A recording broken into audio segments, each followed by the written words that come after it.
छत्तीसगढ़ सरकार की कैबिनेट बैठक हुई है। बहुत सारे अहम फैसले हैं, लेकिन एक फैसला ऐसा है जिसका असर 10 लाख स्कूली बच्चों पर पड़ना है। बल्कि सरकार का ही आंकड़ा कह रहा है कि 5वीं में लगभग 5,15,000 और 8वीं में लगभग 4,80,000 विद्यार्थी पढ़ रहे हैं। तो अब इनका क्या करना है, सरकार क्या करने जा रही है? देखिए, सरकार अब ये कर रही है, राज्य सरकार विद्यालय को 5वीं 8वीं या दोनों कक्षाओं में रोकने को अनुमति दे सकेगी। यानी सरकार ये कह रही है, सरकार अब सख्त तेवर में सवाल पूछेगी शिक्षकों से कि आपके स्कूल में ये जो बेसिक चीज है, जिसका आरटीआई में उल्लेख मिलता है, जिसका शिक्षा के अधिकार अधिनियम में मिलता है कि निःशुल्क देना है, अनिवार्य शिक्षा है, उसकी गुणवत्ता इतनी खराब क्यों है? छत्तीसगढ़ सरकार की कैबिनेट बैठक हुई है। बहुत सारे अहम फैसले हैं, लेकिन एक फैसला ऐसा है जिसका असर 10 लाख स्कूली बच्चों पर पड़ना है, बल्कि उन्हें पढ़ाने वाले शिक्षकों पर पड़ना है। ये जो वर्ग है, ये वर्ग है प्राइमरी और मिडिल स्कूल के टीचर्स और बच्चों का। दरअसल सरकार की कैबिनेट ने आज ये फैसला किया है कि 5वीं और 8वीं की जो परीक्षाएं होंगी वो केंद्रीकृत होंगी। बहुत ही संक्षिप्त शब्द हैं, 5वीं और 8वीं की केंद्रीकृत परीक्षाएं होंगी। मगर इस संक्षिप्त शब्द में बहुत विस्तार है।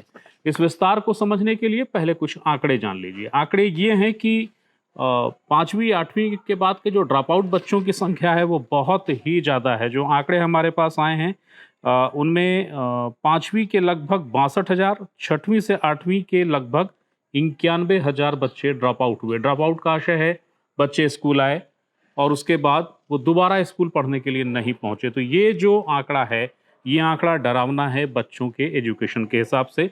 सरकार की चिंता इन ड्रॉप आउट बच्चों का आंकड़ा कम करना और उसके साथ साथ 5वीं और 8वीं के जो बच्चे हैं जो पढ़ाई कर रहे हैं, उनकी शैक्षणिक गुणवत्ता को बढ़ाना है, बहुत मजबूत करना।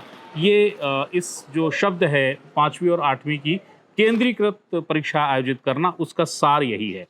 कुछ आंकड़े और जान लीजिए जो इसके विषय को आपको बेहतर समझा पाएंगे। 2023-24 में 10वीं बोर्ड की परीक्षा में लगभग 24% विद्यार्थी फेल हो गए।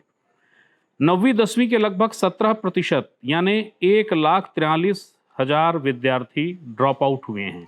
कुल जो टोटल संख्या है, जो आप उनका आंकड़ा देखेंगे, वो बहुत ज़्यादा बढ़ता है। और इस समय जबकि सरकार ने फैसला लिया है, सरकार का ही आंकड़ा कह रहा है कि 5वीं में लगभग 5,15,000 और 8वीं में लगभग 4,80,000 विद्यार्थी पढ़ रहे हैं।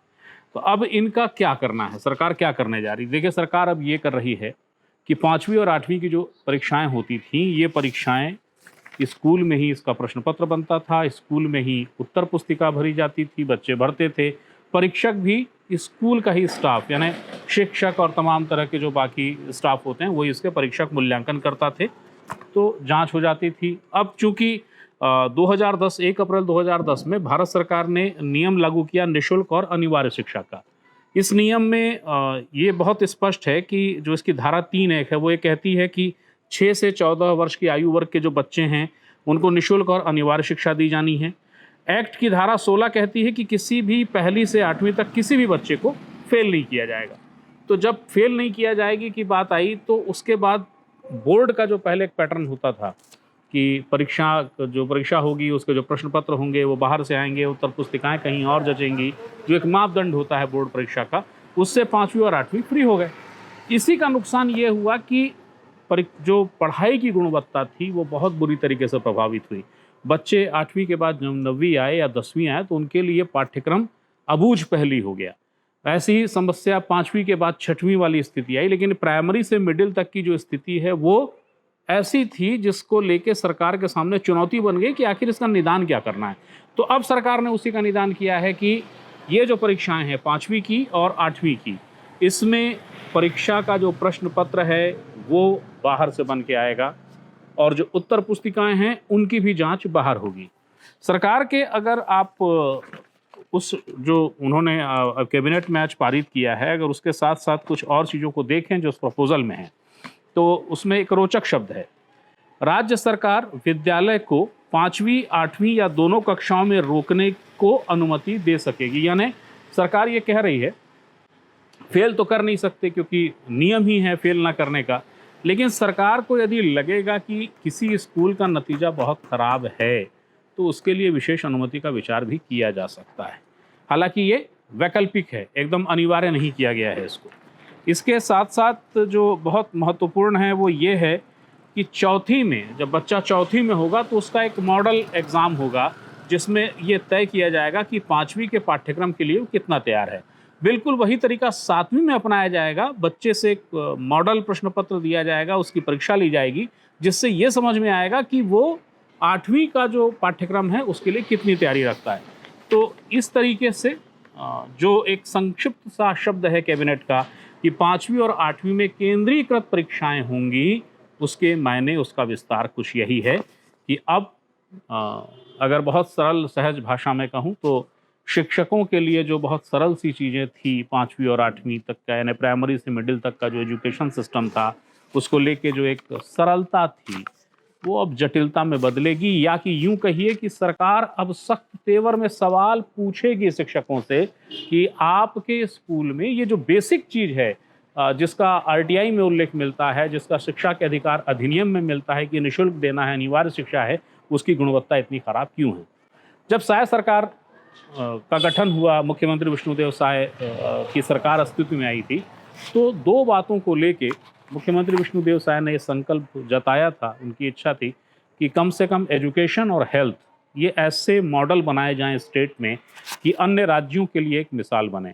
तो ये जो केंद्रीकृत शब्द इस्तेमाल किया है कैबिनेट में और उसको मंजूरी दे दी गई है, दरअसल ये एजुकेशन के सेक्टर में एक रिफॉर्म है और बहुत बड़ा रिफॉर्म है। बशर्ते जितनी कवायद, जितनी कसरत, जितनी कल्पनाएं हैं, जो सोच है, जो जितने भी लीकेज हैं उनको चिन्हांकित करते हुए ब्लॉक करने के लिए जो योजनाएं ये बनी हैं, जिसको कैबिनेट ने मंजूरी दी है, उसको उतनी ही सख्ती से लागू कर लिया जा सके। तो ये माना जाना चाहिए, ये यकीन किया जाना चाहिए कि प्राइमरी से मिडिल तक का जो एजुकेशन स्ट्रक्चर है और इससे जो लाभान्वित होने वाले बच्चे हैं और इसमें शामिल होने वाले जो शिक्षक हैं, इन सभी का स्तर बहुत बेहतर होगा, बहुत शानदार होगा। लेकिन फिर वही बात, बहुत कठोर अनुशासन और बहुत ज़्यादा पारदर्शिता से सबका निरीक्षण, विवेकन, अवलोकन, ये सब की ज़रूरत पड़ेगी।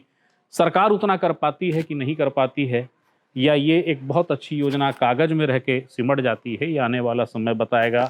ऐसा इसलिए भी क्योंकि ये बात आम प्रचलन में है कि सरकार का एजुकेशन डिपार्टमेंट जो है, वहाँ कर्मचारी हैं, वहाँ शिक्षक भी हैं, इसीलिए शिक्षा डिपार्टमेंट है।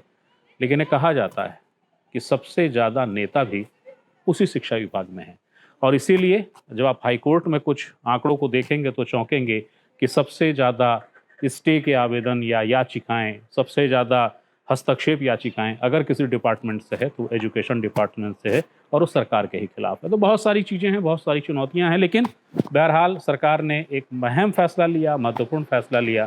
तो एक महत्वपूर्ण सूचना, एक अहम जानकारी जो आपको देनी जरूरी थी, और वही देने आपके सामने मैं हाजिर हुआ था। और हाँ, एक बात मैंने हालांकि शुरू में बताया है मगर फिर दोहरा देता हूँ, ये जो योजना है इससे कम से कम 10 लाख बच्चों का भविष्य बेहतर होगा।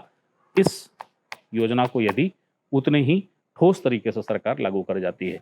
तो एक सूचना, एक अहम जानकारी जो आपको देनी जरूरी थी, क्योंकि हर सूचना और हर जानकारी पे अधिकार आपका है, मैं सिर्फ माध्यम हूँ।